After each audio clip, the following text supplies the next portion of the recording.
지난 10월 22일 날 강의한 것들 간단히 요약하면서 오늘 강의 시작하겠습니다. 지난번 제가 죄의 묵상에 대한 안내 강의를 먼저 했습니다.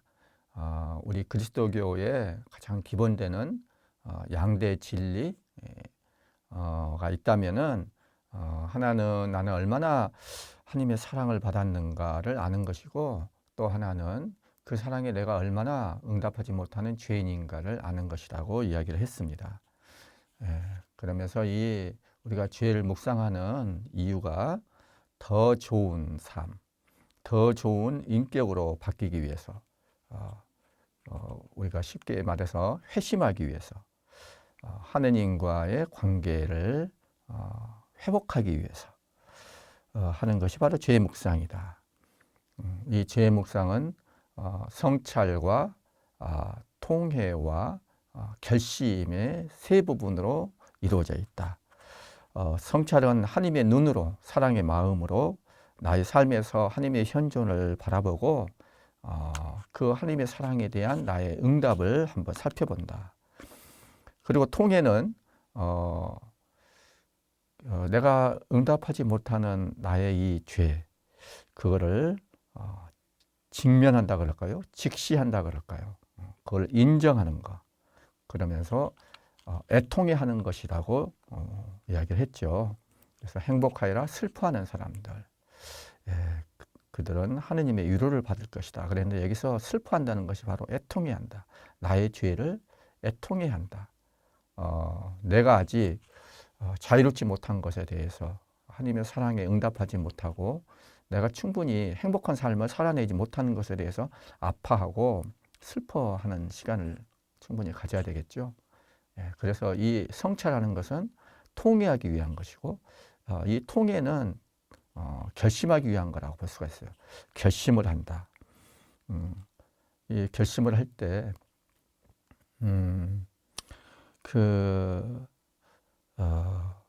우리가 죄 지은 나를 바라볼 것이 아니라 자비로운 하느님을 바라보고 그 하느님을 신뢰하면서 내 삶을 개선하기로 결심하고 이것을 봉헌하는 것, 이것이 이제 결심이라고 할 수가 있겠습니다. 이런 얘기를 하면서 천사들의 죄와 우리 원조들의 죄를 묵상하도록 제가 기도 자료를 드렸죠. 이것은 죄의 뿌리를 보는 작업이라고 할 수 있습니다. 그래서 먼저 기억력을 활용하여서 원초적인 죄, 천사들의 죄와 원조들의 죄를 떠올리고, 이해력, 즉 지성을 활용해서 이 떠올린 죄에 대해서 숙고하는 거고, 그 다음에 마지막으로 의지력, 즉 이성을 활용해서 더 큰 부끄러움과 당황스러움, 이런 감성을 느낀다. 이렇게 기억력과 이해력과 의지력을 활용해서 죄를 묵상하도록 안내를 했죠. 사실 이 원죄라고 하는 거, 천사들의 죄와 이 원조들의 죄, 죄의 뿌리라고 볼 수가 있는데, 이것을 왜 이렇게 지난번에 이렇게 기도한 것을 이제 좀 이렇게 나누어 드리는 저한테 피드백이 되겠죠. 이 자매님도 이 원죄를 묵상하는데 쉽지가 않았나 봐요. 누구한테나 쉽지가 않습니다. 저희들도 쉽지 않고요. 어떻게 안내해야 될지도 쉽지가 않습니다. 그렇지만은 이제 우선적으로 우리가 생각해야 될 것들은 이 세상은 죄로 만연되어 있다는 거. 이 세상은 아픔과 슬픔으로 가득 차 있죠. 그 아픔과 슬픔은 어디서 오겠습니까? 죄와 죄로 인한 상처에서 오는 것이겠죠. 그럼 어떻게 해서 이렇게 죄로 만연되어 있을까? 그것은 어떻게 보면은 우리의 마음이라 그럴까? 우리의 능력을 넘어선 어떤 초자연적인 힘의 영향을 받고 있다고 봐야 돼요. 우리가 말이죠, 이제 눈에 보이진 않지만은, 예를 들어서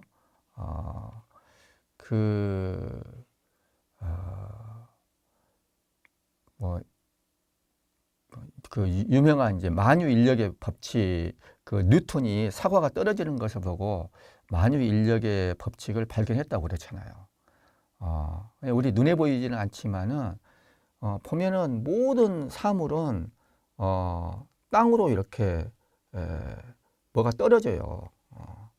공을 던져도 결국 땅에 떨어지고 그런 것들을 수없이 많이 봤지만은 모든 것들이 이렇게 중력의 영향을 받고 있죠. 그런 것처럼 죄가 이렇게 만연해 있다면은 죄로 이렇게 이끌리는 어떤 영향을 받고 있다고 봐야겠죠.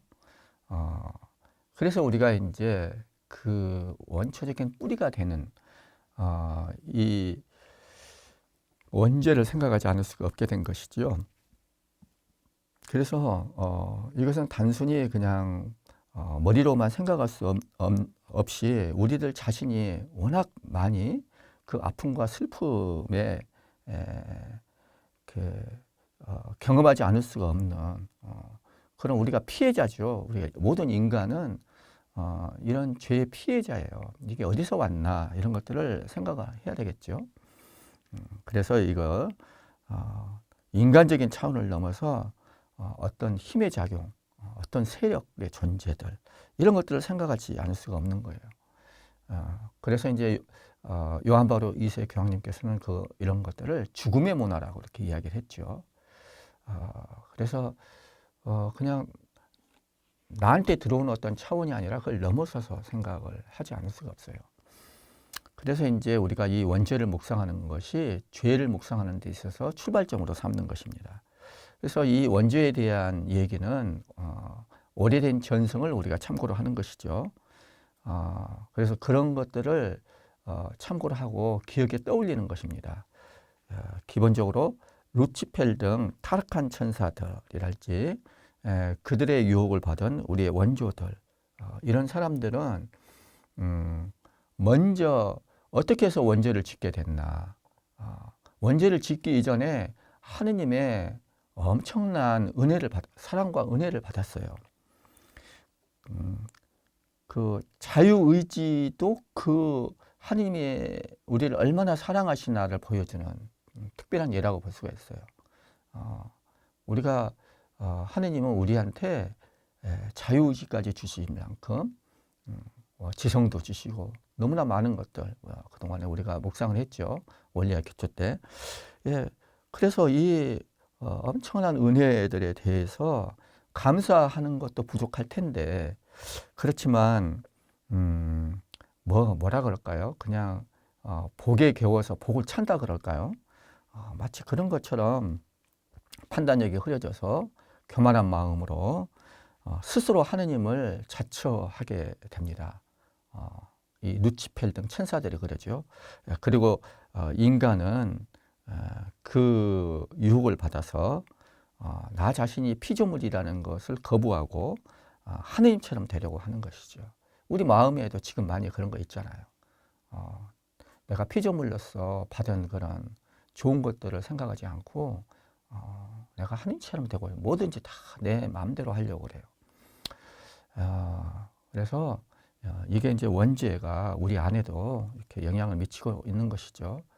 이 뿌리 깊은 자기 중심적인 이런 성향들. 그래서 우리가 이 원죄를 보면서 선을 넘는다, 도를 넘는다, 한도를 지나친다, 오버한다.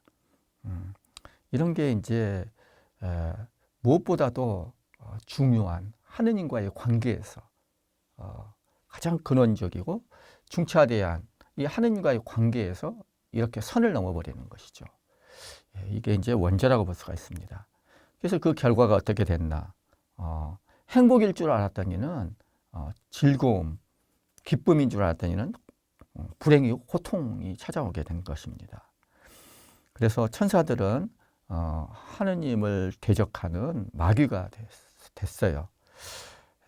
그래서 이제 우리가 지옥에 떨어졌다는 말, 거기서 영원한 벌을 받는다는 것이 뭔지 이것들을 또 한번 묵상을 해볼 수가 있어요.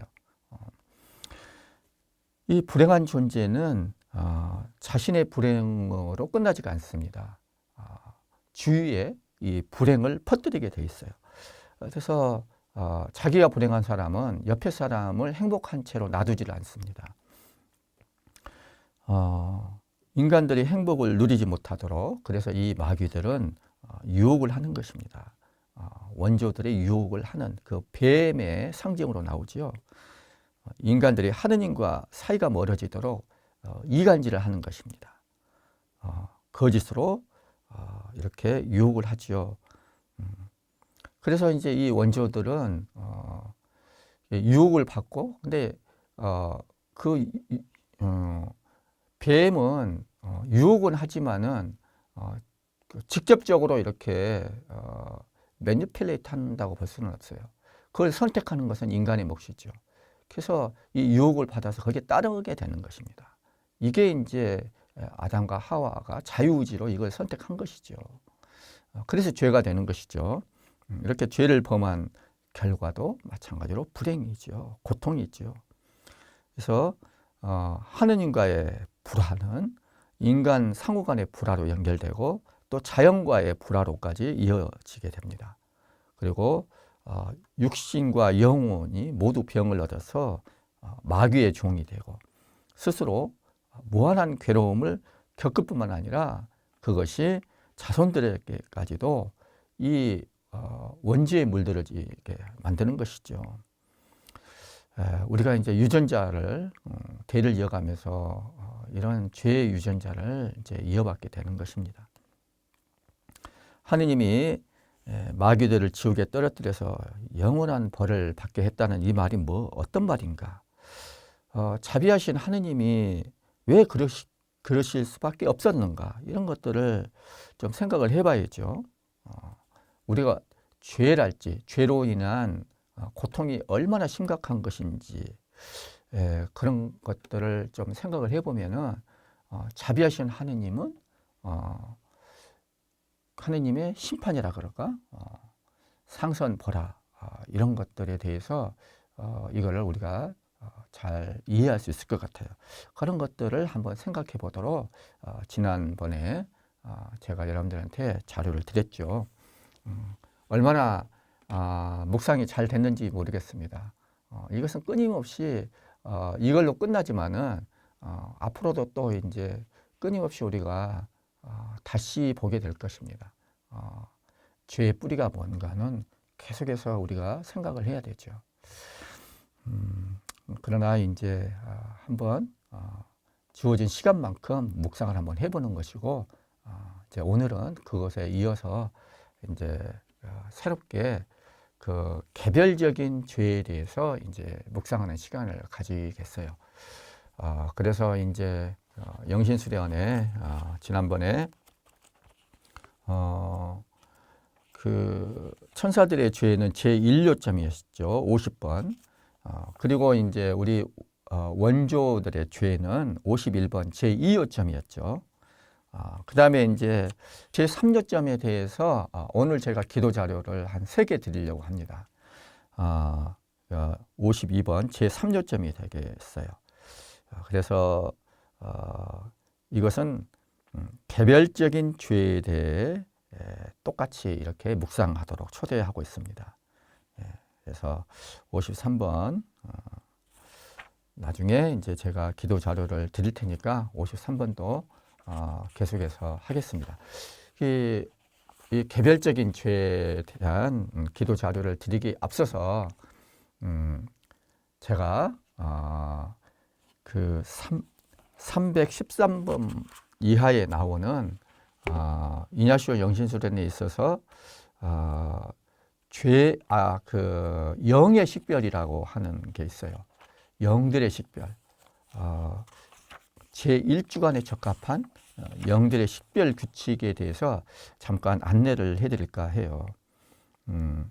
그래서 이 314번이 규칙 1이고 315번이 규칙 2고 316번이 규칙 3이고 317번이 규칙 4 이렇게 규칙 1, 2, 3, 4 314번부터서 317번까지가 영의 식별 규칙, 첫 번째 영의 식별 규칙의 기본 세트라고 볼 수가 있어요.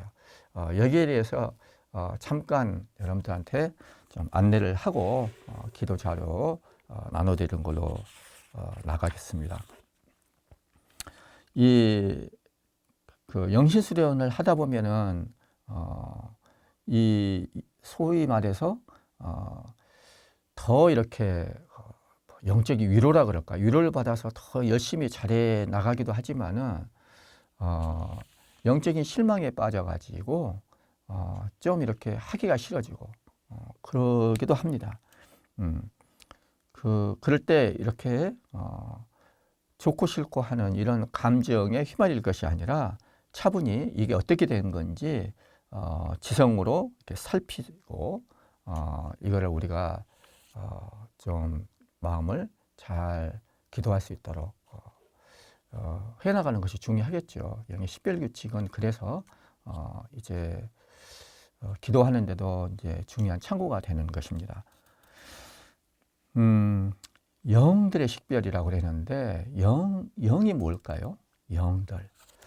영이란 말을 다른 말로 하면 뭐라고 그러는지 아세요?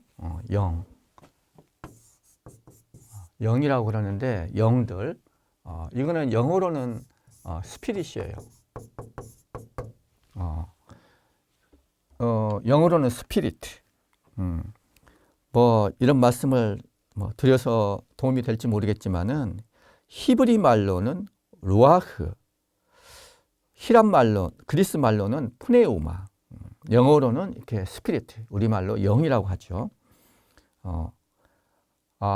이것은 그 바람, 생기, 숨, 입김 뭐 이런 뜻을 갖고 있대요. 히브리 말로 루아흐 할 때.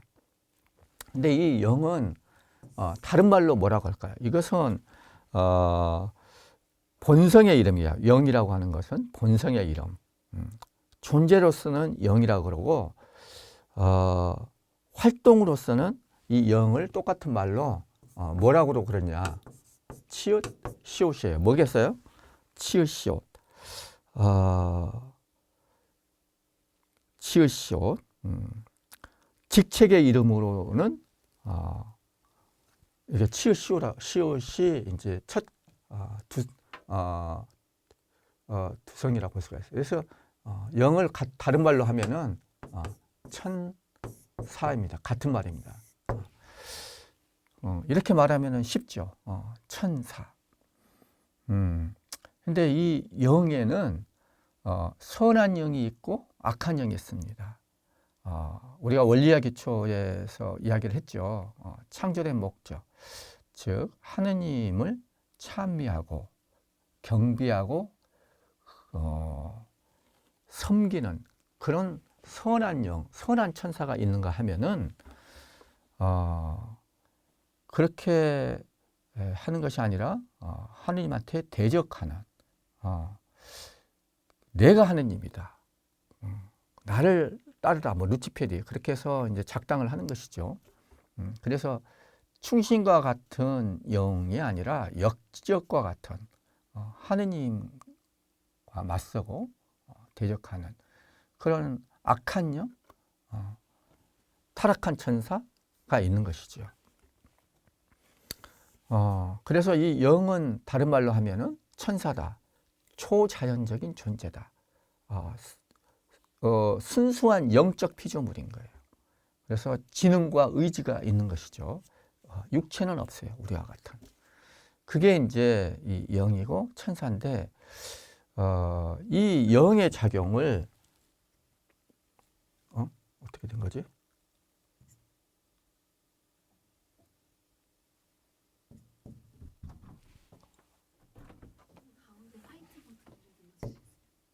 예. 죄송합니다.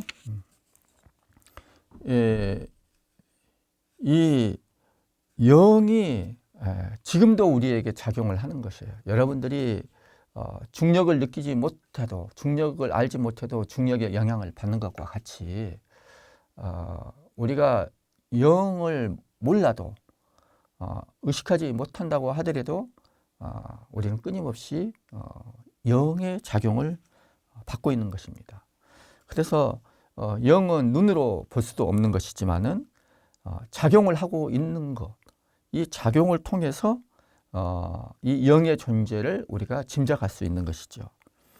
그래서 아까 그 영 로아흐가 이제 바람이란 뜻도 있다고 그랬는데 이 바람도 마찬가지예요. 바람도 눈에 보이지는 않지만은 그 바람의 작용은 우리가 알 수가 있죠. 그래서 바람의 작용을 통해서 바람의 존재를 우리가 유추할 수 있는 것처럼 영도 마찬가지예요. 영의 작용을 통해서 영이 존재하는구나 하는 것들을 우리가 알 수가 있습니다. 그래서 이 영의 작용은 바람이 불면은 어떻게 됩니까? 뭐 깃발이 나부끼고 뭐 바스락거리는 소리가 들리고 이런 그 바람의 작용의 결과를 통해서 지금 바람이 부는구나 이렇게 알 수가 있는 것처럼 우리가 이제 영의 작용을 받으면은 우리 심정의 변화라고 그랬는데 우리 영신수련 313번에서 그 심정의 작용, 내적인 움직임이 일어나는 것이에요. 영의 작용. 이 생각과 감정의 여러 변화들이 일어나는데 이런 것들은 물론 10중 8구는 내가 하는 것이에요. 그러나 드물게 어떤 경우는 특별하게 영의 작용을 받아서 나의 생각과 감정이 변화되는 그런 것이 있게 되는 것이죠. 그래서 이렇게 내적인 움직임들, 다시 말해서 생각과 감정들의 여러 변화들, 이런 것들을 보고서 그것이 선한 영으로부터 온 것인지 아니면 악한 영으로부터 온 것인지 아니면은 그 어느 쪽도 아니고 나에게서 온 것인지 이런 것들을 식별하는 것, 그런 것들을 이렇게 알아보고 해석하는 것, 이게 바로 영의 식별이라고 할 수가 있습니다.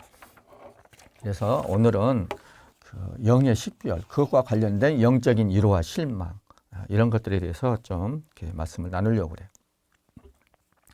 자, 그게 314번, 15번, 16번, 17번 이 영신수련의 314 규칙 1, 315 규칙 2, 316 규칙 3, 317 규칙 4 이게 가장 이제 기본이니까 오늘은 이 얘기부터 먼저 드리려고 그래요. 먼저 314번 영의 식별 규칙 첫 번째예요. 이것은 이렇게 영신수련 책에서 이렇게 나옵니다. 대죄에서 대죄로 나아가는 사람들에게 원수는 노골적인 쾌락을 제시하고 감각적인 쾌락과 즐거움을 상상하도록 하여서 악덕과 죄들을 유지하고 더욱 키워가게 한다. 이렇게 나와 있어요. 먼저 대죄에서 대죄로 나아가는 사람들에게라고 했어요. 대죄에서 대죄로 나아가는 사람들에게. 지금 이 강의를 듣는 여러분들은 무슨 대죄에서 대죄로 나아가는 사람들은 아니겠죠. 그렇지만 이제 그 여러분들에게 적용할 때는 대죄에서 대죄로 나아가는 것을 뭐라 그럴까?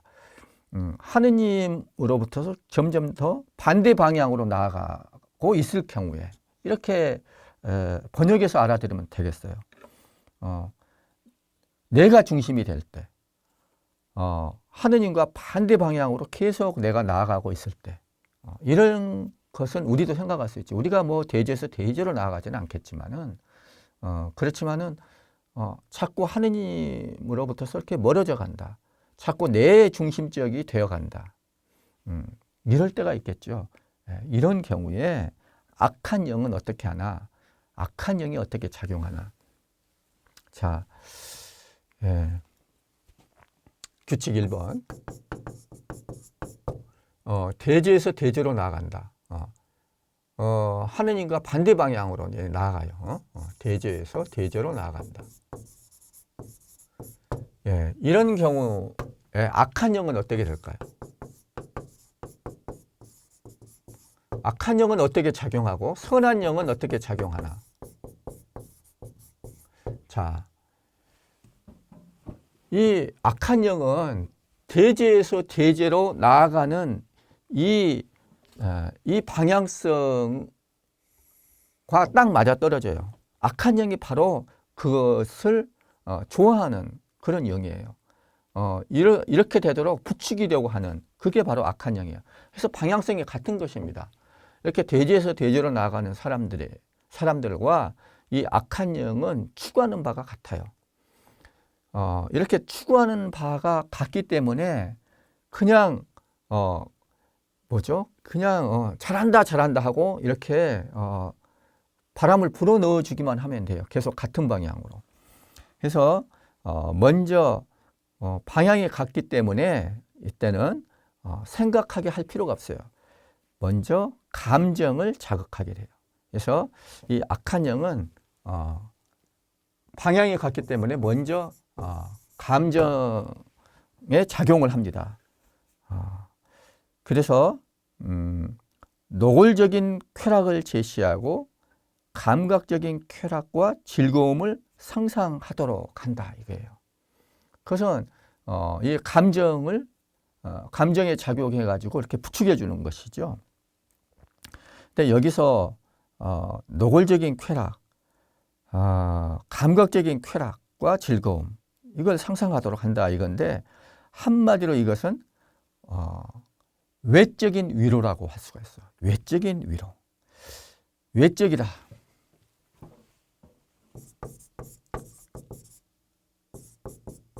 내적인 위로가 아니라 외적인 위로다. 이건 외적이기 때문에 이거는 다른 말로 하면 피상적인 거예요. 피상적인 것. 감각적인 것. 그런 위로예요. 세속적인 위로도 똑같은 것이죠. 그래서 구체적으로 무엇인가 이것은 부와 명예, 우리가 흔히 말하는 부와 명예, 권력 이런 것들이에요. 부, 좋은 음식,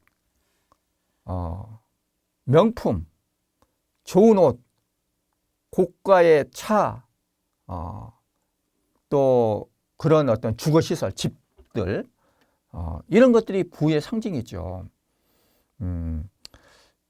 이런 것들과 관련된 것이에요. 악한 영은 노골적인 쾌락을 제시하고 감각적인 쾌락과 즐거움을 상상한다는 게 바로 이런 것들, 부와 명예, 권력 이런 것들로 이런 것들이 나한테 오라고 한번 상상을 해봐라 이렇게 그렇게 미끼를 던지는 것이죠. 예, 뭐 요즘에 우리 한국 사회에도 이런 게 참 많죠. 뭐 어린애들까지 이런 것들이 많이 퍼졌다고 그렇잖아요. 지난번에 제가 말씀을 했는지 모르겠지만은 저는 지금 차 이름도 잊어먹었는데 미국에서 살던 제 그 조카 손자가 왔는데 어디 같이 이제 한국 문화를 좀 학습하도록 이제 어디 유치원 같은데 뭐 학원 같은 데를 여기 와서 한번 보냈는데 거기서 만난 어떤 어린애가 뭐 우리 아빠 차는 무슨 차를 타고 다녀 우리는 막 그런 식으로 그래서 무슨 차를 타고 다니나 뭐 아파트 평수가 얼마나 되나 그 온 나라가 그런 것에 많이 빠져 있잖아요, 그죠? 얼마나 되는 어떤 명품 뭐 무슨 그런 것들을 두르고 다니는가? 예, 이런 것들이 바로 외적인 위로의 대표적인 거예요. 그러니까 감정을 자극하죠. 그래서 악한 영은 이렇게 부추긴다는 거, 이런 것들을 우리가 좀 잘 생각을 해, 이게 악한 영이 이렇게 다가오는구나 이걸 알고 있어야 돼요. 그런데 이 외적인 위로는 피상적인 위로고 감각적인 위로예요. 그래서 이것은 오래 가지를 못해요. 뿌리가 얕아요. 그래서 일시적인 위로가 되는 거예요. 외적인 것은 일시적인 거예요. 일시적이기 때문에 마치 유효기간이 떠나 단물 다 빨아먹고 나면은 껍데기만 남는 그런 껌과 같은 그런 것이에요. 그러면은 그 일시적인 위로 끝이 어떻게 될까요? 좀 더 허하게 남겠죠. 허하게 남으면은 다시 외적인 위로로 채워 넣으려고 그러는 것이고, 그래서 이제 점점 더 이 수렁으로 빠지도록 이렇게 하는 것입니다. 이게 악한 영이 하는 것이에요. 그리고 이렇게 외적인 쾌락과 즐거움을 상상하도록 하여서 악덕과 죄들을 유지하고 더욱 키워가게 한다. 어떻게 유지하고 키워가게 하는가? 이 악한 영은 이런 경우에 하느님과 반대 방향으로 나아가고 있는 사람들에게 감정에 작용을 해서 외적인 위로를 체험하게 해줘요. 그 다음에 요거를 확고하게 그 다음에 생각에 작용합니다. 감정과 이 내적인 움직임이죠. 감정에 작용해서 이렇게 하고 이런 것들을 더 상상하게 하는 것이죠.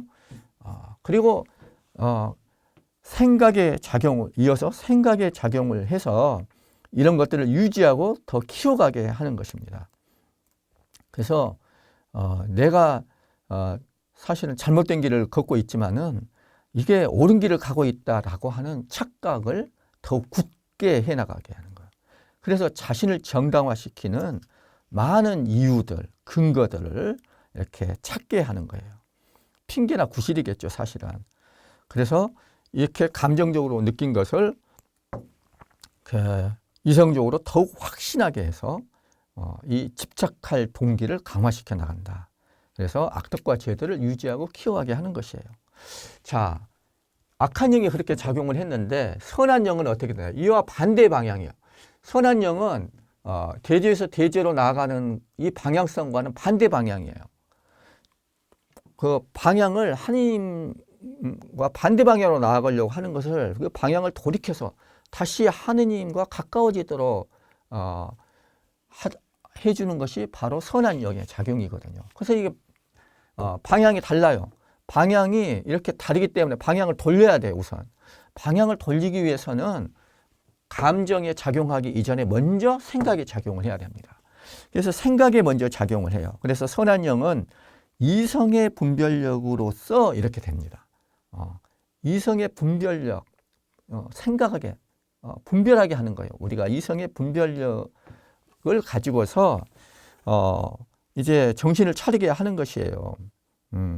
그래서 나 자신한테만 초점을 맞추고 있는 이 사실을 직시하도록 이성의 분별력으로서 초대를 해요. 보기 싫은 것을 보게 만드는 거예요. 불편한 진리를 직면하도록 해주는 거예요. 보기 싫어도 지금 너가 계속 이런 방향으로 나가고 있는데 이것이 정말로 너한테 좋은 것이냐, 너를 진정으로 행복하게 해주는 것이냐 하고 생각하도록 만드는 거예요. 그래서 이 착각에서 벗어나야 되는 것이죠. 이게 사실은 나한테 독이라는 거, 나한테 득이 아니라 독이 된다는 것들을 딱 이성의 분별력으로서 알아차릴 수 있게 해주는 것. 생각이 먼저 작용을 해서 그렇게 방향을 돌리게 합니다. 그리고 나서 그 다음에는 감정에 작용을 해가지고 양심을 자극하고 가책을 일으키는 거예요. 그래서 생각하고 이렇게 한다면 그때 감정에 어떻게 작용할까요? 이렇게 생각을 하면은 내가 지금 이런 길을 하나님과 반대 방향으로 이렇게 나가고 있다면은 이거는 정말 나에게 큰 문제다. 그래서 감정에 작용을 할 때 처음에는 불편함을 느끼게 돼요. 감정이 불편해져요. 그리고 불안과 고뇌에 쌓이게 되죠. 그러면서 내적인 갈등을 겪게 되고 이런 과정을 잘 이렇게 받아들일 수 있도록 이렇게 해주는 것이죠. 회개로 이끄는 것입니다. 그래서 그동안에 내가 감정적으로 집착했던 이 외적인 위로들 이런 것들을 내가 놔버려야 된다는 거. 엄두가 나지 않죠. 이걸 어떻게 내가 이런 것 없이 어떻게 살아갈 수가 있을까. 거기에 대한 많은 갈등을 느끼겠지만은 또 두려움도 느끼고 슬픔도 느끼겠지만은 선한 영은 여기서 감미로운 슬픔이라 그럴까요? 그런 감미로운 슬픔이 담긴 어떤 위로를 느끼게 해주는 거예요. 그래서 나중에는 어떤 기쁨으로 충만한 눈물, 회개의 눈물, 통회의 눈물을 흘릴 수 있도록 이렇게 작용하는 것이 선한 영이라고 볼 수가 있어요. 그래서 악한 영은 방향이 같기 때문에 먼저 그대로 감정에 작용해서 막 이렇게 같은 방향으로 막 이렇게 밀어주는 거예요. 그리고 생각에 작용해서 너 잘하고 있어. 자기 자꾸 이제 정당화를 시켜주는 거예요. 그 다음에 이제 선한 영은 어떻게 될까요? 방향이 반대이기 때문에 우선 생각에 작용을 해서 지금 생각하게 너가 지금 이 방향으로 나가고 잘하고 있나? 그리고 나서 감정에 작용을 해서 이 통에 눈물을 흘릴 수 있게까지 이렇게 해주는 것이 선한 영의 작용이라고 볼 수가 있습니다. 자, 이게 규칙 1번이었어요. 규칙 2번은 아까 대제로 나가는 사람들인데 이제 규칙 2번은 자기 죄를 진정으로 보속하고 우리 주 하느님을 섬기는데 더욱 향상되고 있는 사람들. 그러니까 아까 규칙 1번과는 이제 정반대의 사람들이죠. 이런 사람들에게는 첫째 규칙과는 정반대의 방법을 쓴다. 그래서 하느님 더욱더 내가 물론 이제 어떤 장애물은 있다고 해도 하나님의 내가 뜻을 찾으려고 하고 그 뜻에 일치하려고 하는 그런 사람들, 하느님이 중심이 되어 있는 경우, 이런 경우에 하느님을 향해 나아가는 경우죠.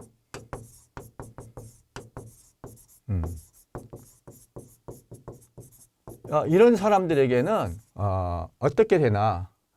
악한 영은 어떻게 작용을 하고 선한 영은 또 어떻게 작용을 하나. 이게 이제 그 315번에서 하는 얘기예요. 그래서 이런 경우에 악한 영은 하느님을 향해 나아가고 있는 사람하고 이 악한 영의 방향성은 서로 반대가 돼요. 그래서 반대가 되기 때문에 방향을 돌리도록 해야 되겠죠. 그래서 하느님 쪽으로 나아가고 있는 사람들을 다시 하느님과 반대 방향으로 나아가게 작용을 하는 거예요. 이 악한 영은. 그래서 반대 방향으로 방향을 돌리게 하기 위해서는 감정에 작용하는 것이 아니라 먼저 생각에, 이성에 작용을 하는 거예요.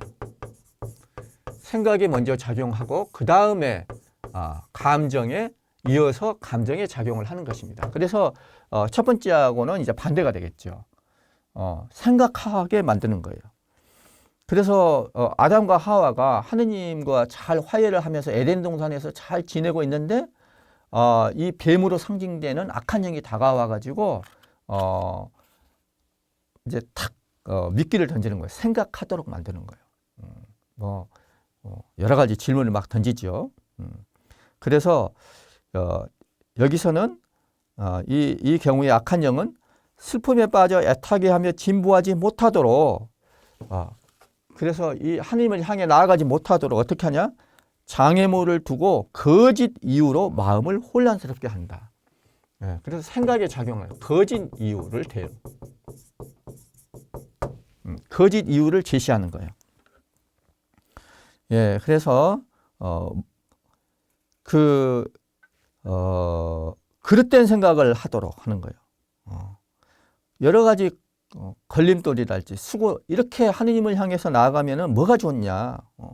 그건 너무 어렵다, 재미없다.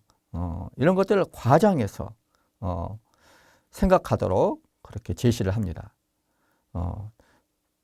그래서 근심 걱정, 염려를 하게 만들어. 내가 이런 방향으로 태어 나가는데 너가 참 순진한 생각이야.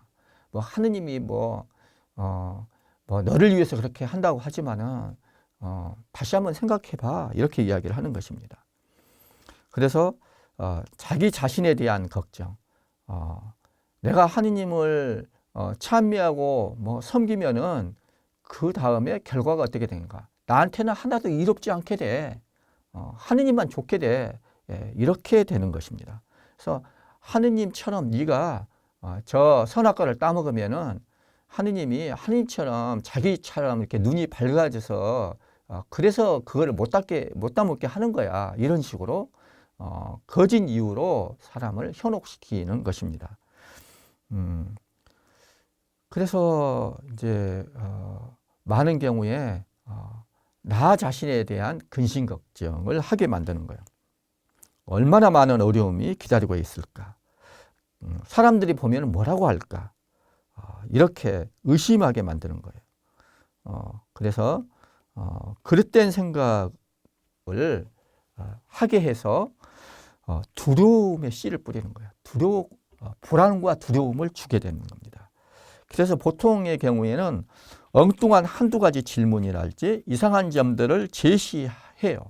그렇게 함으로써 이 이성의 관심을 끄는 것으로 이 유혹이 시작이 되는 것입니다.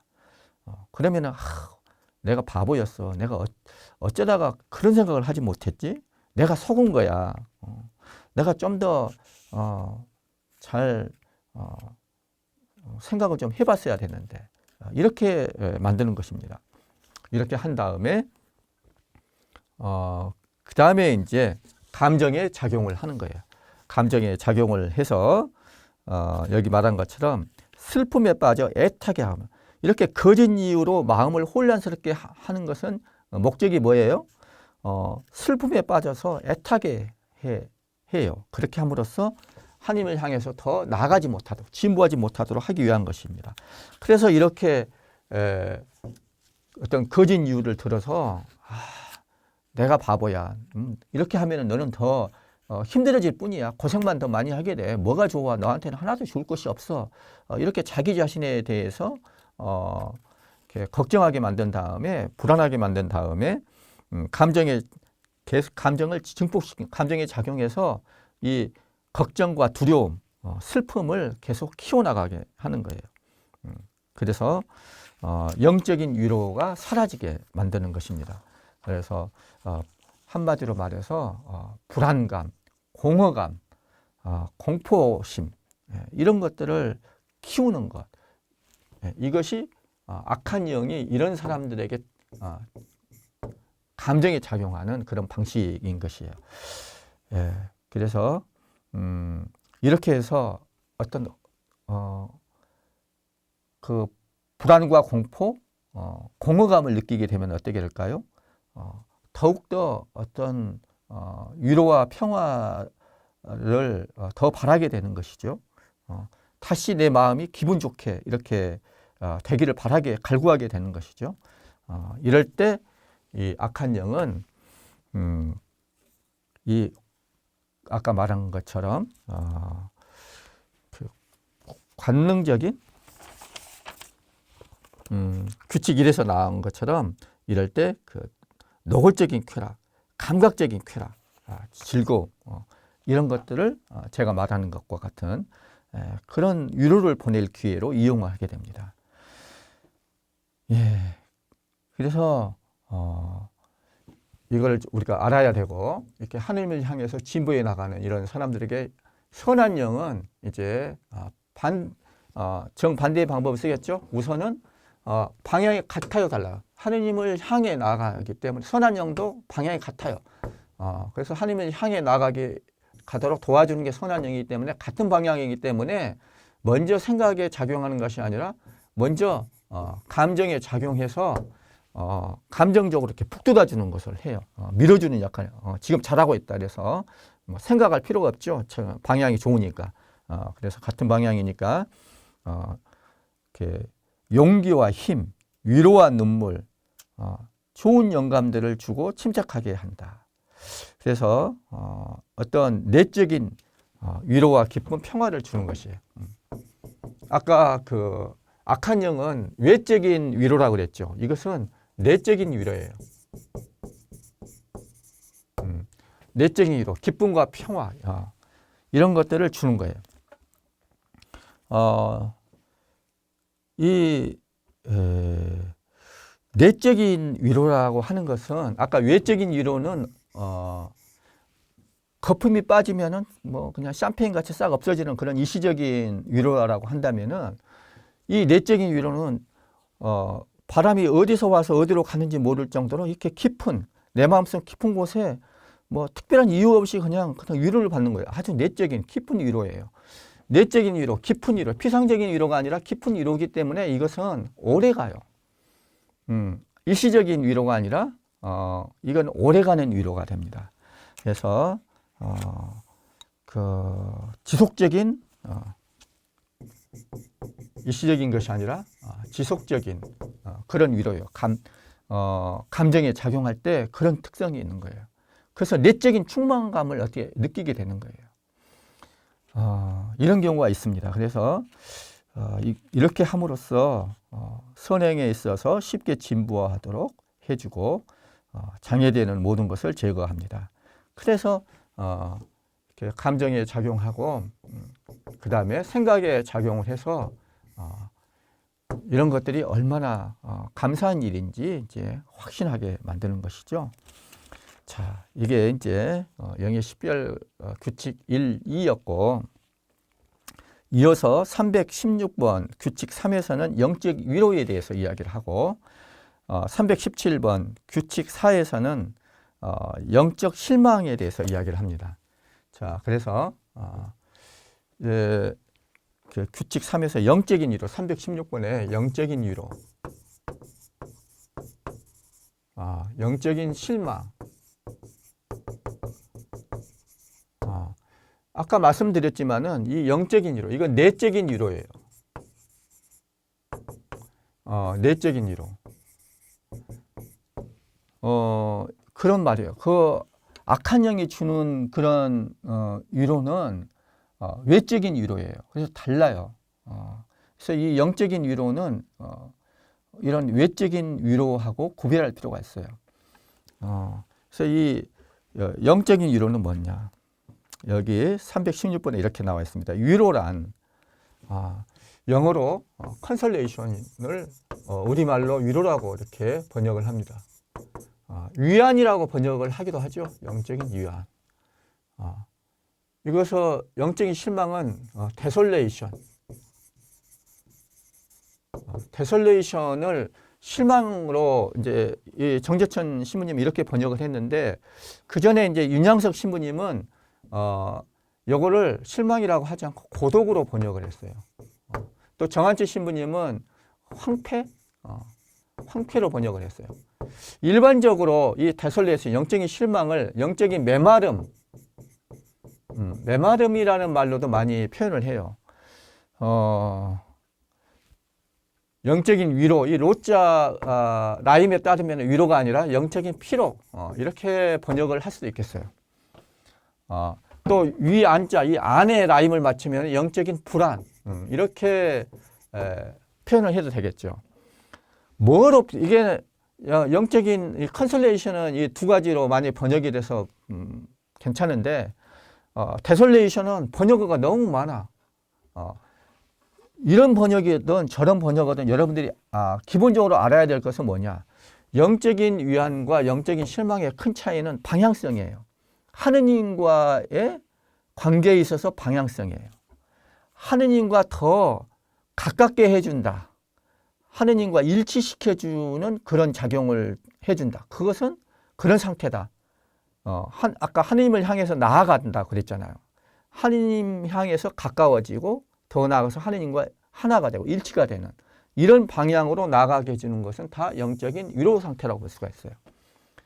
그리고 그 반대로 하느님과 멀어지다 못해 하느님과 반대가 되고 적대적인 관계로 하느님과 불화하는, 하느님과의 화해, 하느님과 불화의 방향으로 계속 놓이게 된다. 하느님과 멀어지는 그런, 하느님과 가까워지고 하느님과 멀어지는 것, 이게 바로 영적인 위로와 실망의 기본 뜻이에요. 그래서 이것을 알아두시면 되겠어요. 하느님과 멀어지게 하는 것, 하느님과 가까워지게 하는 것입니다. 하느님과 가까워지는 그런 상태는 영적인 위로, 컨솔레이션이다. 하나님과 멀어지는 그런 상태는 영적인 실망이다. 영적인 메마름이다. 그래서 우리가 외적인 위로나 외적인 어떤 메마름하고는 구별을 해야 돼요. 그걸 아는 것이 중요합니다. 그래서 여기 나와 있는 것들을 영신속에 나와 있는 것들을 한번 확인해 보고 넘어가겠습니다. 영적인 위로 316번. 위로란 마음에 어떤 감동이 일어나며 감동이 일어난다고 했어요. 영혼이 창조주 주님에 대한 사랑으로 불타올라. 그래서 되게 감정적인 상태죠. 감동이 일어나고 사랑으로 불타올라. 주님에 대한 사랑으로 불타올라. 세상의 어떤 피조물도 그 자체로서만 사랑할 수가 없고 그 모든 것을 창조주 안에서 사랑하게 되는 때를 말한다. 예, 이게 이제 영적인 위로예요. 또한 자기 죄나 우리 주 그리스도의 순환의 아픔이나 직접 하느님을 위한 봉사와 참여와 관련된 다른 일들에서 오는 고통 때문에 주님께 대한 사랑으로 이끄는 눈물이 쏟아지는 경우도 마찬가지다. 그래서 이제 영적인 위로의 눈물이 뭐냐? 자기 죄 때문에 눈물이 쏟아지는 거. 그리고 그리스도의 순환이나 아픔 때문에 그 주님께 대한 사랑으로 이끄는 그 눈물이 쏟아지는 거. 그러니까 내 죄 때문에 눈물이 날 수도 있고 주님의 순환, 아픔을 보고서 내가 눈물이 나올 수도 있고 이런 경우는 영적인 위로다 이거죠.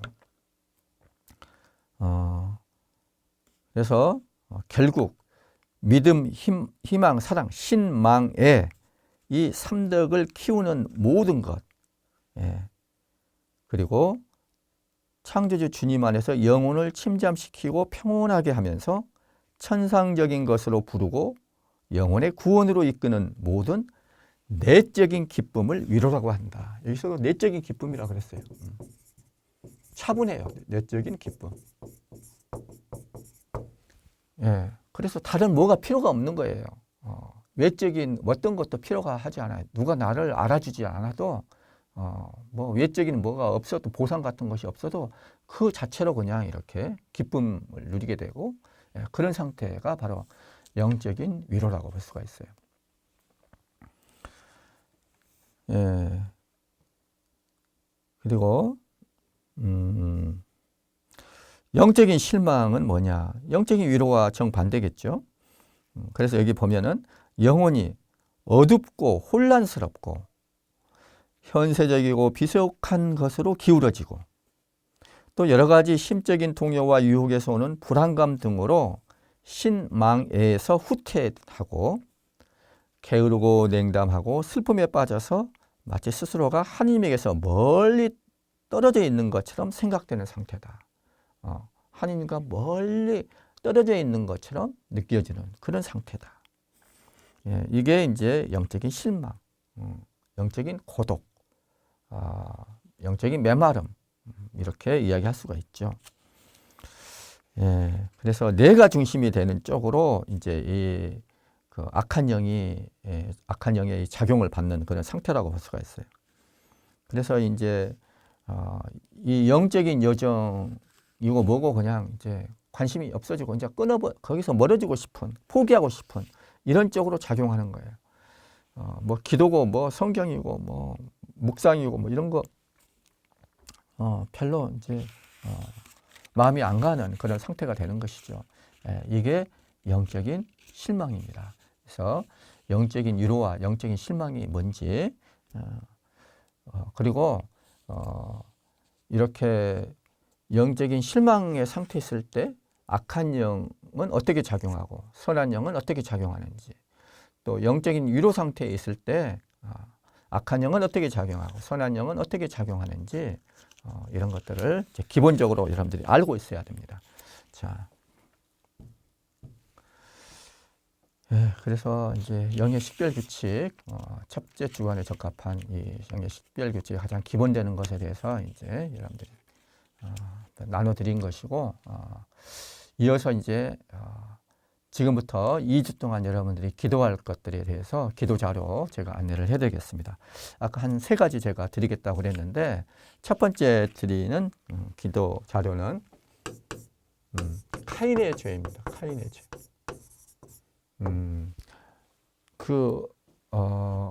이건 창세기 4장 1절부터서 16절까지입니다. 아까 그 개별적인 죄라고 이야기했죠. 제가 기도 자를 때 처음에 한 게 천사들의 죄, 제1요점이, 제2요점이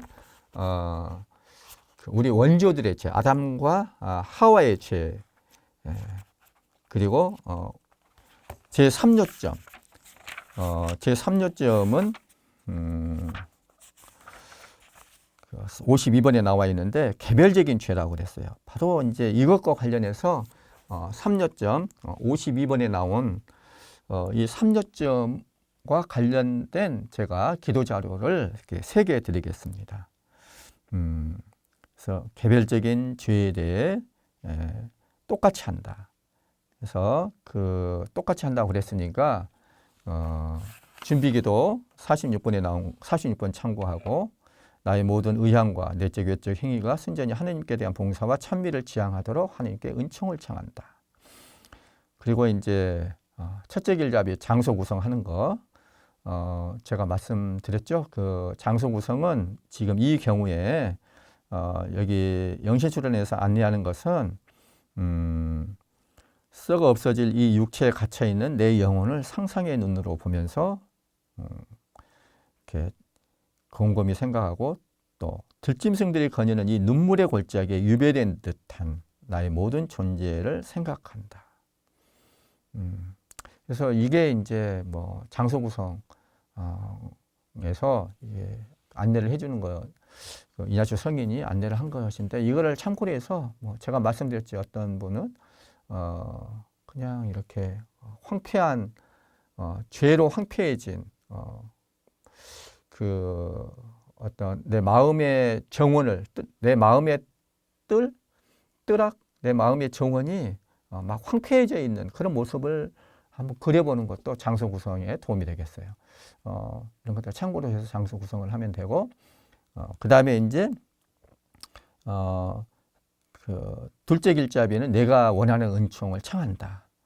근데 이 은총은 뭐냐? 청하는 은총은 지금 여기서 나 자신에 대한 부끄러움과 당황하는 마음을 청한다. 이렇게 되어 있어요. 그리고 얼마나 많은 사람이 단 하나의 죄 때문에 단죄를 받았는지, 그리고 나는 나의 그 많은 죄 때문에 몇 번이나 영원히 단죄를 받아야 마땅한지를 생각한다. 이렇게 하면서 은총을 청하는 것이죠. 부끄러움과 당황스러움, 그런 감정을 느낄 수 있도록 성령께 은총을 청하면서 이 카인의 죄를 묵상을 했으면 좋겠어요. 은총을 청할 때 좀 더 뭐라 그럴까 팁으로 더 드린다면은 이 카인의 이야기, 천사들의 죄도 마찬가지고 원조들의 죄도 마찬가지고 이 카인의 죄도 마찬가지예요. 뭐냐? 부끄러움과 당황함을 내가 느끼려면 어떻게 되냐면은 그것이 바로 그들만의 이야기가 아니라 바로 나의 이야기다. 카인의 이야기가 바로 나의 이야기다. 이것을 내가 알아들을 수 있도록 그렇게 은총을 청하는 것이 도움이 많이 되겠죠. 그럴 때 내가 당황스러움과 부끄러움을 느낄 수 있게 되겠죠. 제가 그 죄 묵상할 때 이제 은총을 청하는데 죄 묵상을 할 때는 이것과 함께 이제 부끄러움과 당황스러움을 청한다.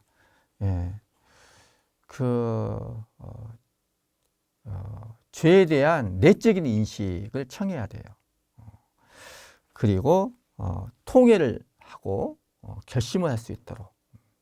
그래서 죄의 성찰과 죄의 통회와 그리고 결심.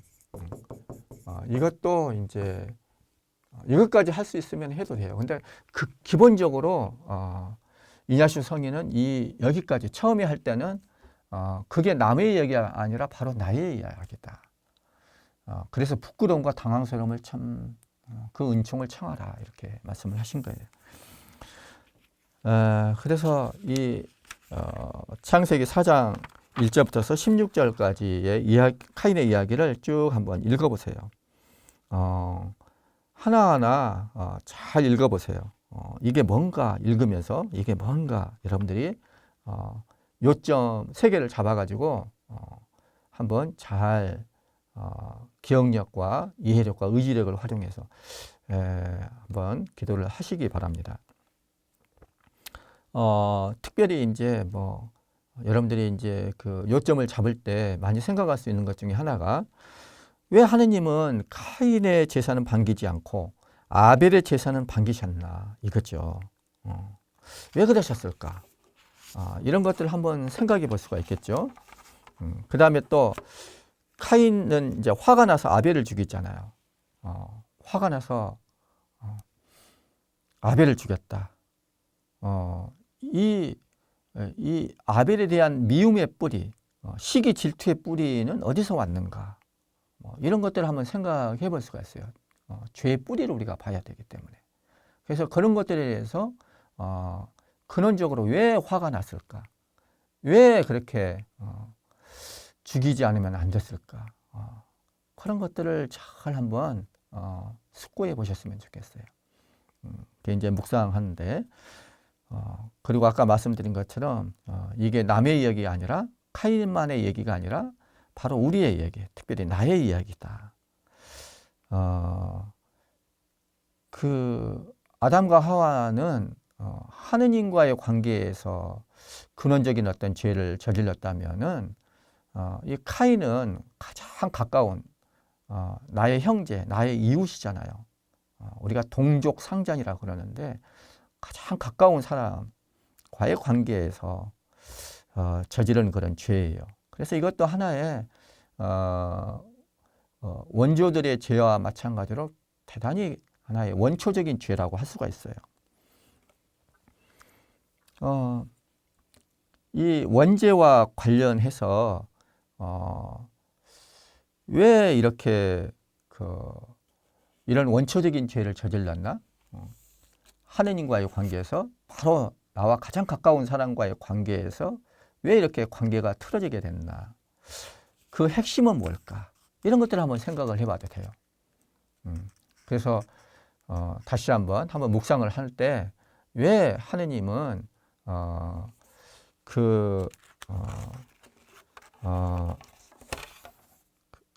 카인의 제사는 반기지 않고 아벨의 제사를 반기셨나? 그리고 왜 카인은 그렇게 화가 나서 자기 아우를 죽였나? 그 미움의 뿌리, 시기 질투의 뿌리는 어딘가? 이게 두 번째고, 세 번째는 이 죄의 핵심, 이 원초적인 죄의 핵심은 뭘까? 그걸 한번 생각해 보는 거예요. 뭘까요? 그 한 가지 생각할 수 있는 게,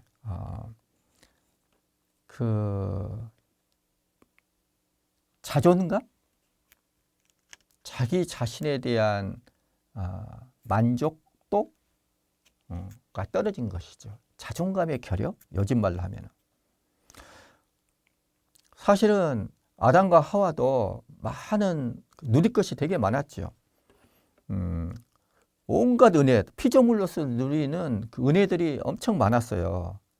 그런데도 만족하지 못합니다. 감사하지 못하고. 그냥 자신들이 피조물이라는 이 사실이 못마땅한 거예요. 이렇게 못마땅해 하는 거. 나 자신에 대해서 못마땅해 하는 거.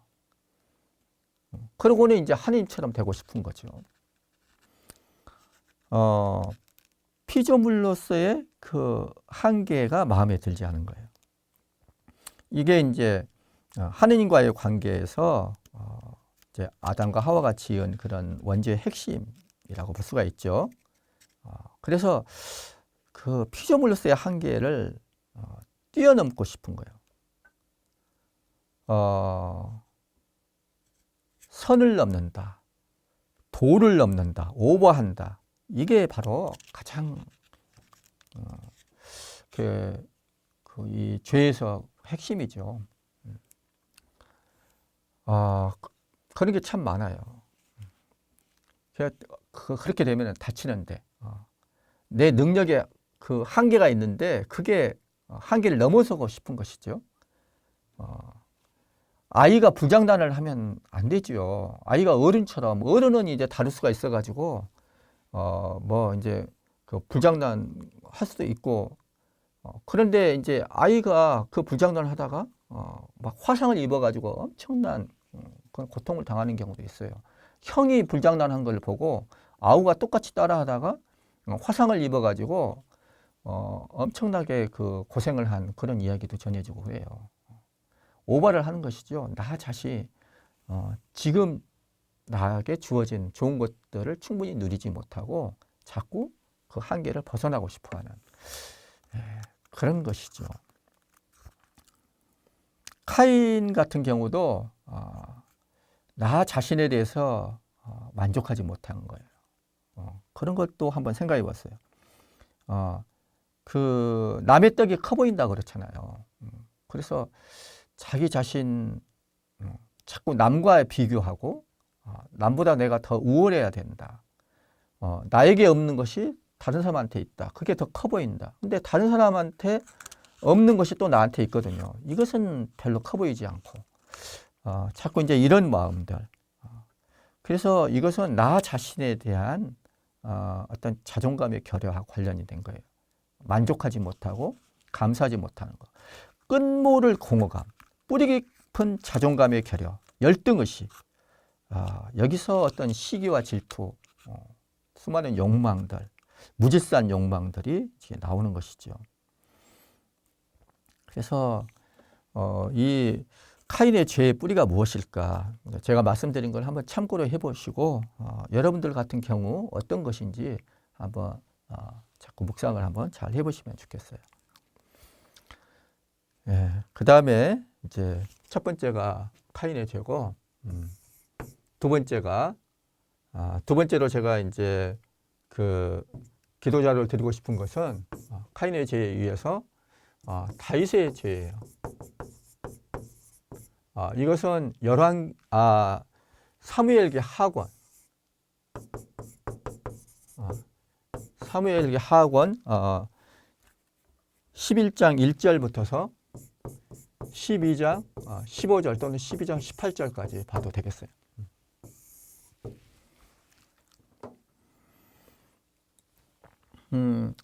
이것도 똑같아요. 그 준비기도, 그 다음에 장소 구성, 청원 같습니다.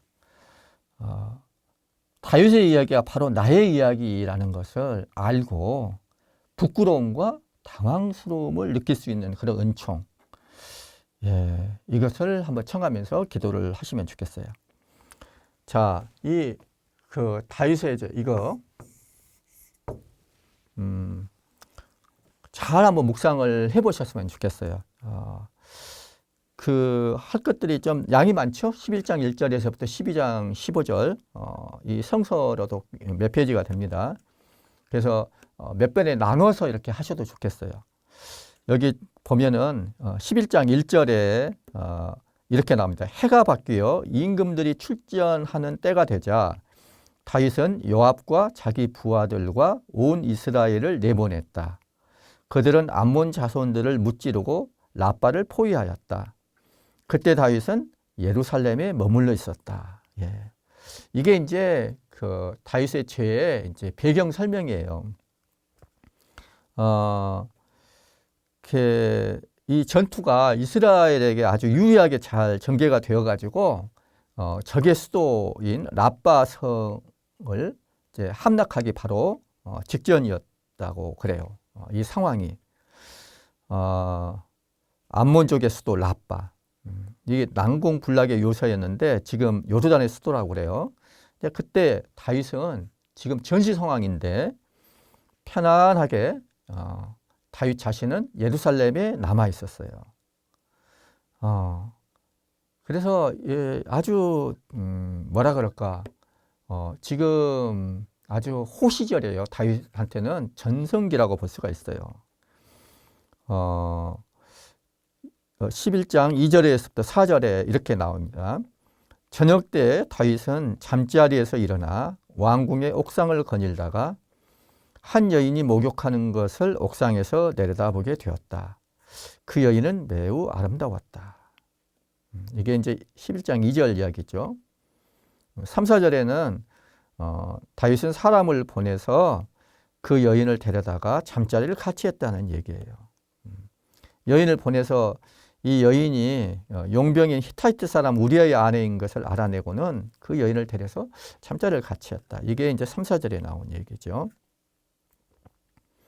그래서 이제 2절에서 저녁 때 잠자리에서 일어나 왕궁의 옥상을 거닐었다 그랬는데, 이 저녁 때는 진짜 저녁이 아니라 한 오후, 늦은 오후를 말한다 그래요.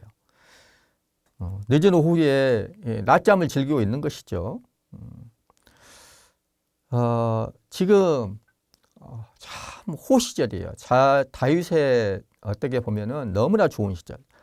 그 사울 가문과의 내전도 이제 평정을 다 끝냈고, 또 주적인 필리스티아인들 또 다 제압을 했고, 그래서 이제 마지막 이 주적, 이 암몬족의 수도 함락을 바로 눈앞에 두고 있는, 바로 이 전쟁에서는 뭐 그냥 자기는 가지도 않고 딱 예루살렘에 넘어서 이렇게 아주 승승장구하고 있었던 때예요. 그래서 바로 이렇게 다윗에게 있어서 생의 절정이라고 볼 수 있는 전성기에 바로 유혹이 찾아옵니다. 이제 편안하게 이제 쉬고 있을 때, 바로 그때 유혹이 찾아오는 것이죠. 그 아담과 하와도 모든 것들이 풍족하게 다 이렇게 누릴 수 있는 그때 유혹이 찾아왔어요. 이 다윗도 넘치는 은혜들, 다윗이 받은 은혜는 얼마나 클까요? 뭐 동화 속에나 나오는 그런 이야기의 주인공이 되었잖아요. 바로 그때 조심할 때인 것 같아요. 유혹은 바로 그때 찾아오는 거예요. 몰락은 그럴 때 시작될 기회를 찾게 되는 겁니다. 그래서 전성기가 몰락이 시작되는 때인 경우가 참 많습니다. 지금 다윗이 그렇습니다. 그래서 그 선한 영과 악한 영을 식별하는 그런 규칙을 우리가 염두에 두어야 될 이유도 그런 거예요. 다윗은 정욕을 절제하지 못하고 점점 더 악의 구렁텅이에 빠져듭니다. 그 야고보서 1장 15절에 그 유명한 말 있죠.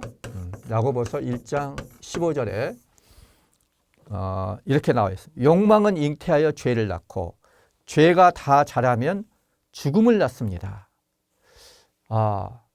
그래서 이 욕망이라고 하는 것은 뭘까요? 이 욕망은 항상 결핍된 것에 대해서 품게 돼요. 결핍된 것에 대해서. 그래서 다 따먹어도 좋은데 선악과를 따먹지 못한다. 이거 하나가 결핍된 거. 여기에 대해서 욕망을 갖게 돼요. 뭐 밧세바를 보게 됐어요. 우리아의 아내. 지금 다윗 같은 경우도 모든 것들을 다 가지고 누리게 됐지만은, 아주 승승장구했지만은 원래였던 아내하고는 틀어져 가지고 이제 조금 아내도 없었죠. 이렇게 결핍된 것이 하나 있었어요. 그런데 아름다운 아내, 자기 충성스러운 신하 장군의 아내, 너무 아름다워 보이는 거예요. 거기 결핍된 것에 대해서 욕망을 품게 되는 것이죠. 그리고 이 욕망은 눈과 관련돼요. 아담과 하와에 있어서도 그 보기에 먹음직스럽고 탐스럽다고 그랬잖아요. 선악과를 보니까. 이것도 그 밧세바를 보니까는 밧세바가 또 그런 위치에 있었나 봐요. 왜 목욕하는 것을 옥상에서 내려다보게 됐다고 그랬잖아요. 그런, 제가 옛날에 성지순례 갈 때 그런 구조였나 봐요. 이렇게. 근데 이렇게 내려다 볼 수 있게 되는 그런 위치가 되는데, 이렇게 보는 것, 시선, 보는 것이 되게 중요한 거죠. 그래서 이 시선의 통제, 시선을 다스릴 줄 아는 그런 것이 이제 욕망을 다스리는 것과 굉장히 중요한 것이 됩니다. 예, 그래서 우리가 견물생심이라고 그렇죠. 견물생심. 이 뭔가를 본다는 거예요. 밧세바의 아내가 목욕하는 장면을 이렇게 보는 거예요. 보니까 어떻게 돼요? 생심. 욕심이 생기는 거예요. 욕망은 그렇게 생기는 거예요. 그래서 이 시선 처리를 어떻게 하느냐, 이게 욕망을 어떻게 내가 다스리느냐, 이것과 관련되는 거예요. 그래서 시선 처리가 잘못돼 가지고 이 눈의 욕망을 갖게 되고, 여기서 죄를 낳게 되고, 욕망이 잉태해서 죄를 낳게 되고, 이가 죄가 다 자라면은 죽음을 낳는다. 이 얘기가 딱 여기에 들어맞는 것이죠. 자, 이제 11장 5절부터서 13절까지는 이제 밧세바가 임신 사실을 다윗에게 알렸다는 얘기부터 시작됩니다. 5절에 임신 사실이 밝혀지면은 돌에 맞아서 죽게 되니까 다윗 임금한테 이거 알려서 해결책을 요청한 거죠. 자, 6절 이하는 이제 다윗이 행동 작업에 들어간다는 얘기입니다. 이 동침 사실을 숨기기 위한 작업에 들어가서 막 이제 뭐 그 우리아를 다시 데려와 가지고 우리한테 선물도 보내고 그 아내하고 자기 만들려는 자기 동침 사실을 숨기려고 온갖 수작을 다 부렸는데 결국엔 이 모든 다윗의 계획이 다 수포로 돌아가고 실패하고 만다는 얘기가 13절까지의 얘기입니다. 그리고 14절부터 25절에는 이렇게 실패하니까 다윗은 이제 다른 계획을 실행에 옮깁니다. 바로 우리아를 죽게 만드는 것이죠. 아주 전사하게 만들라는 그런 편지를 보내가지고 요압이라는 장군한테 보내가지고 요압은 그대로 실행을 하고 다윗은 그것을 격려하고 이런 얘기입니다. 우리가 다 아는 얘기죠. 그래서 이제 나머지 26절, 27절에서는 이 좀 뻔뻔한 얘기지만은 이 밧세바가 남편을 위한 애도 기간을 다 마치니까 다윗은 이 밧세바를 궁으로 불러들여서 아내로 삼고 이 부정의 씨앗으로 태어난 이 아들을 정식 아들로 이렇게 둔갑시키지요. 이게 다 임신 사실을 숨기기 위한 거죠. 그렇지만은 마지막으로 27절에 이렇게 나옵니다. 그러나 다윗이 한 짓이 주님의 눈에 거슬렸다. 예.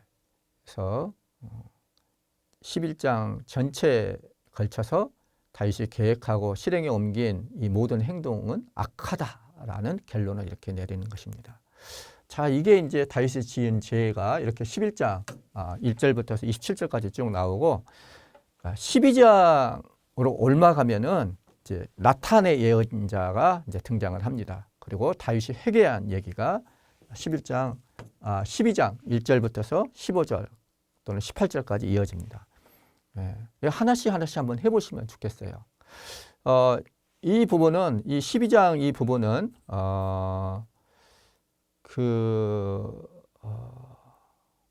한 세 부분 정도로 이렇게 나눠서 보면 좋겠어요.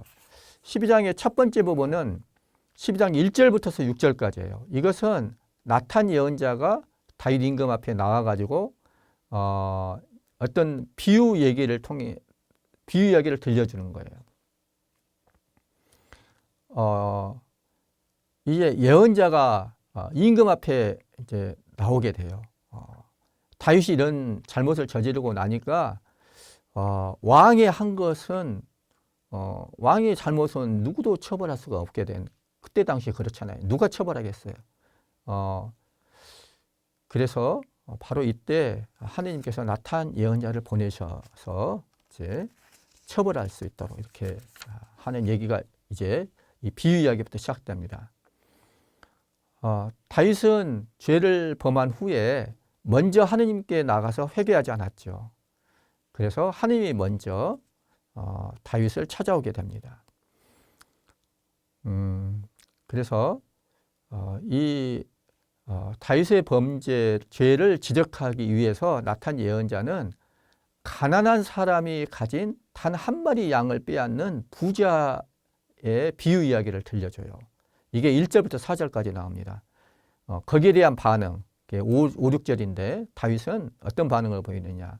몹시 화를 내죠.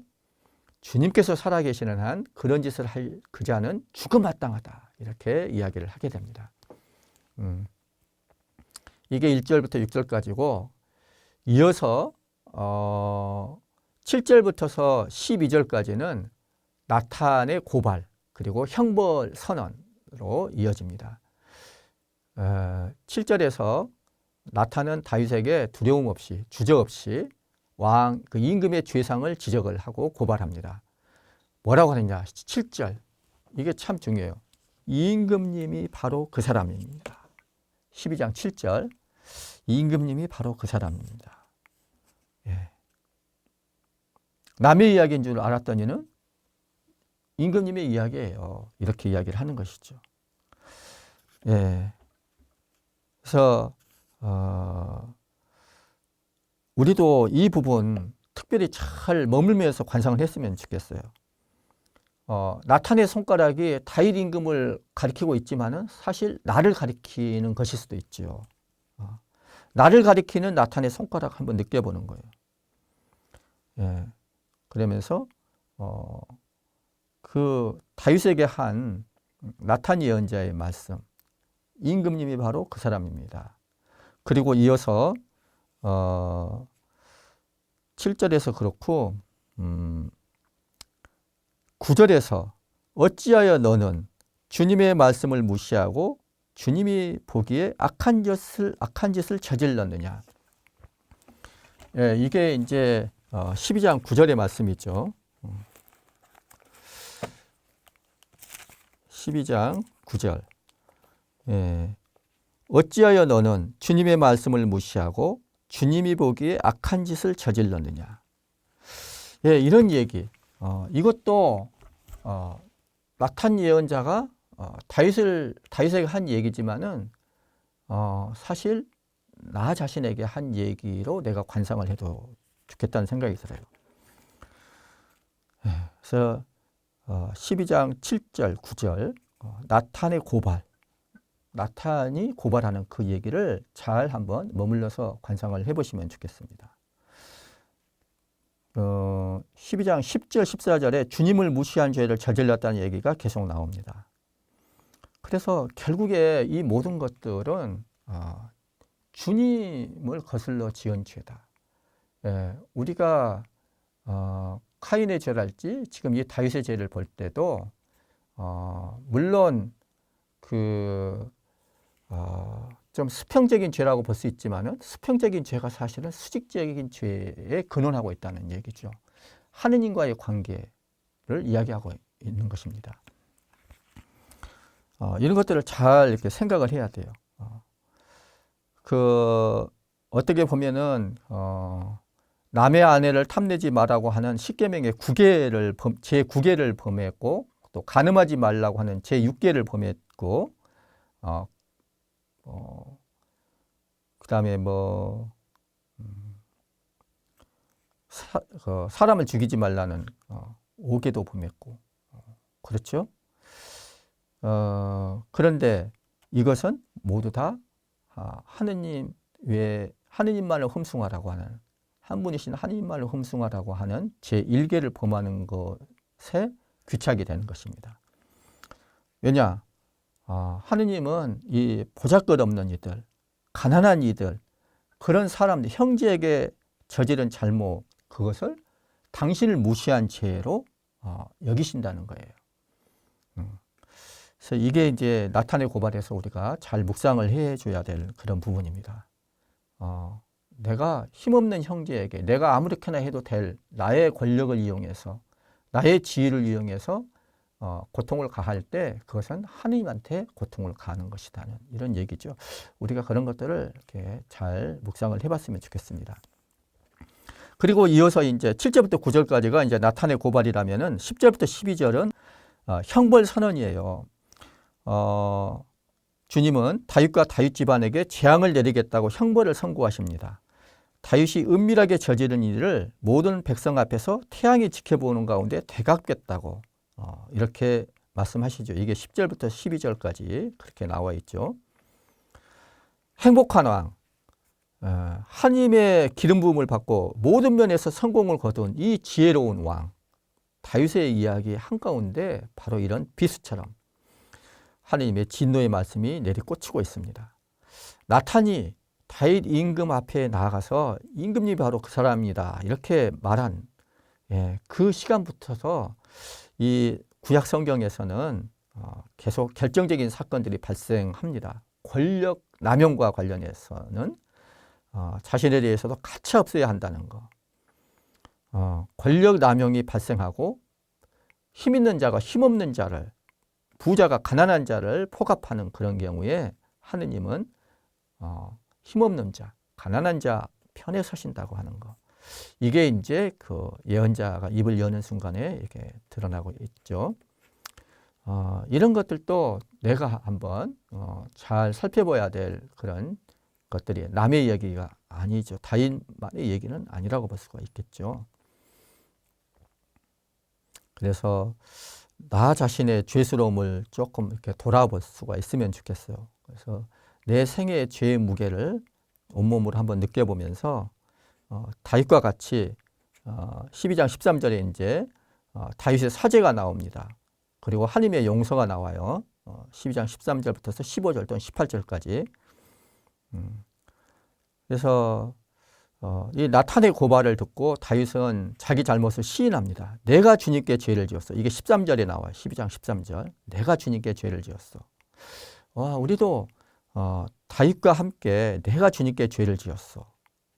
이런 얘기를 고백할 수 있으면 좋겠죠.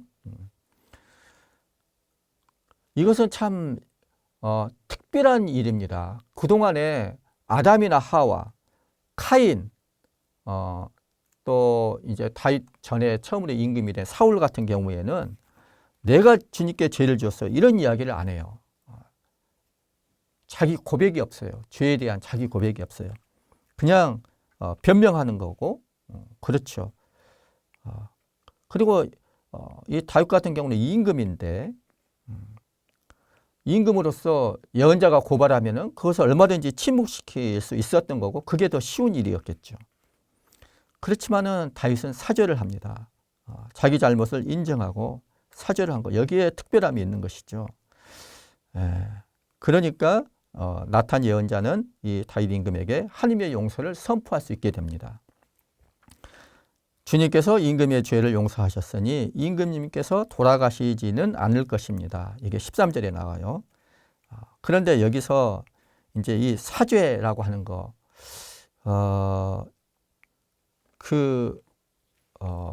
죄를 사해 준다는 것이죠. 다윗 임금은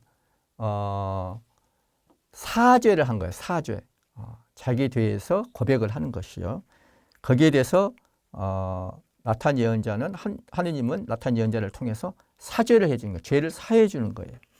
근데 이것은 어떤 형벌의 사형의 면제, 돌아가시는 않겠다고 사형의 면제는 의미를 했지만은, 그렇지만은 철저하게 어떤 형벌의 면제, 모든 형벌의 면제를 뜻하는 것은 아니었어요. 구약 성경에서 하느님의 사죄는 어떤 형벌을 부과하는 것이에요. 그 형벌을 감수하는 것이, 이게 사죄를 받는 거예요. 우리가 사죄를 받는다는 것은 그런 의미죠. 보속하는 것이죠. 그래서 우리가 사죄경을 외워줄 때 보속을 이야기를 하잖아요. 보속하도록. 그래서 여기서도 마찬가지입니다. 밧세바에게서 난 첫 아들을 죽는다는 것, 이것이 다윗이 감수해야 될 그런 보속의 내용이에요. 근데 이것이 전부 아니에요. 죄가 있으면 벌이 있고 또 보속이 있는 건데, 이 벌은 보속인데, 아까 이야기에 나온 것처럼, 최초의 심판 선언에 나온 것처럼 그 죄악의 씨앗인 아들도 죽고, 다윗의 혈육들 사이에서 왕위를 둘러싼 칼부림이 막 일어나요. 그리고 자기 친아들 압살롬이 만백성이 지켜보는 대낮에 그 다윗의 소실들을 다 역보해요. 그래서 자기가 남에게 했던 쓰라린 경험을 당하게 되는 것이죠. 이런 것들이 이제 10절부터 12절까지 이제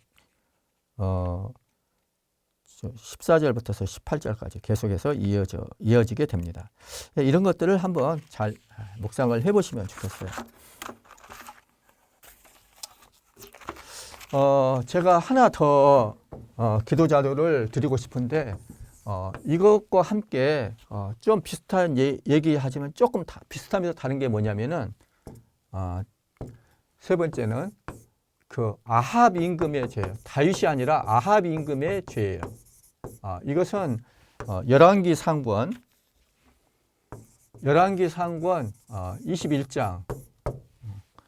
21장을 보면 되겠어요.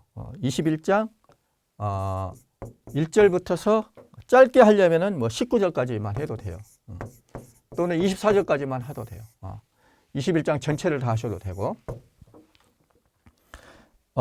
이 부분 한 세 부분으로 나눠서 볼 수가 있어요. 첫 번째 부분은 1절부터 4절까지인데 이 아합 임금은 여러분들 뭐 그 다윗이 낳은 그 첫 아들은 죽었지만 나중에 낳은 그 솔로몬은 이제 살아가지고 그 뭐 임금이 되지만은 결국은 이 솔로몬이 뭐 지혜로운 임금이었는지 모르지만 이 솔로몬도 첫 번째 우상 숭배와 관련된 죄를 짓습니다. 그래서 결국에는 남유다와 북이스라엘로 갈라져요. 그래서 나중에 이 아합은 북이스라엘은 여러 가지 지정학적인 조건이 자연 조건이 좋았어요. 농사 짓는 데도 아주 좋고. 그래서 이 북이스라엘이 어떻게 보면은 전성기를 구가한 그런 그 국익을 최대화시킨 그런 임금이라고 볼 수가 있어요. 좋게 보면은. 그래서 막 추앙받을 수 있죠. 부자들한테. 막 이렇게 엄청나. 근데 부익부 빈익비는 더 심해지고 우상을 숭배했기 때문에 이 종교가 정치하고 이렇게 관련된 얘기 좀 나옵니다. 어쨌거나 이런 임금이 바로 아합 임금인데 이 아합 임금은 그 바로 이 궁전에 인접한 나봇의 포도원을 갖고 싶은 거예요. 아까 견물생심이라고 그랬죠. 눈에 보이니까 이 욕망이 결핍된 거. 바로 이것을 내가 다른 좋은 포도밭을 줄 테니까 여기 있는 포도밭은 나한테 주라. 이렇게 흥정을 하지만은 결국에는 이제 거절을 당합니다. 조상들한테 물려받은 것. 이것은 이스라엘의 옛 법에서 이거 보장하고 있는 그런 것이죠. 그래서 이 나봇의 거절은 너무나 당연한 것이었고 아합도 그걸 잘 알고 있어요. 이 땅은 하나님이 주신 것이다. 그래서 누구나 자기가 유산으로 물려받은 것에 대해서 하나님이 직접 허락하는 그런 권리를 갖고 있었기 때문에 왕이라고 해도 이스라엘 법에서는 그런 유산을 탈취할 수 없다는 것을 아합도 잘 알고 있었어요. 근데 거절당하니까 속이 상하고 화가 나는 거예요. 왜 속이 상하고 화가 났을까요? 자기는 거절을 당하면 안 된다는 거, 자기 뜻대로 하고 싶다는 거, 자기가 하느님처럼 되고 싶다는 거, 이런 마음이 도사리고 있었겠죠. 그래서 자리에 누워서 음식을 들려고도 하지 않았다. 이런 얘기가 4절에 나옵니다. 자, 여기까지가 이제 첫 번째 얘기고, 두 번째 5절부터서 16절. 이제 이 아내 이제벨이 이제 일을 시작합니다. 그런 이야기예요. 이 왕의 설명을 다 듣고 나서 이제벨은 그 띠로 공주 출신이에요. 그래서 이것은 정말 우상숭배 한다고 볼 수가 있어요. 이 우상숭배가 다른 것이 아니라 가나안에서 그 풍요다산의 신을 섬기는 거예요. 지금도 우리도 풍요다산을 섬기죠. 번영의 신을 섬기죠. 풍요다산의 신을 섬겨요. 야훼 하느님을 섬기는 것이 아니라 그런 공주 출신이에요. 근데 거기서는 이 가나안의 임금과는 이스라엘 임금과는 완전히 다르죠. 절대 군주를 생각하는 것이 바로 이 이방인이죠. 그래서 이 설명을 다 듣고 이 이제벨이 뭐라고 그러냐. 이스라엘의 왕권을 행사하시는 분은 바로 당신이십니다. 이렇게 말해요. 왕권을 행사하지 못하는 왕은 왕이 아니다. 이런 얘기죠. 그것은 가나안에서는 당연한 얘기예요. 이스라엘은 그런 신이 아니죠. 그래서 이제 이 이제벨은 자기가 그렇게 배웠겠지만 거짓 증인들을 내세워서 이 나봇이라는 사람이 왕을 저주했다고, 하나님과 왕을 저주했다고 고발해서 돌로 쳐 죽이게 이렇게 합니다. 이 법적인 살인을 위해서 관리들이 동원되고, 그렇죠? 기득권자들이 총 같이 합세를 하게 됩니다. 그래서 이 사건은 이렇게 이제 종결되는 것처럼 이렇게 보였어요. 16절까지. 보통 많이 일어나는 일입니다. 지금까지도.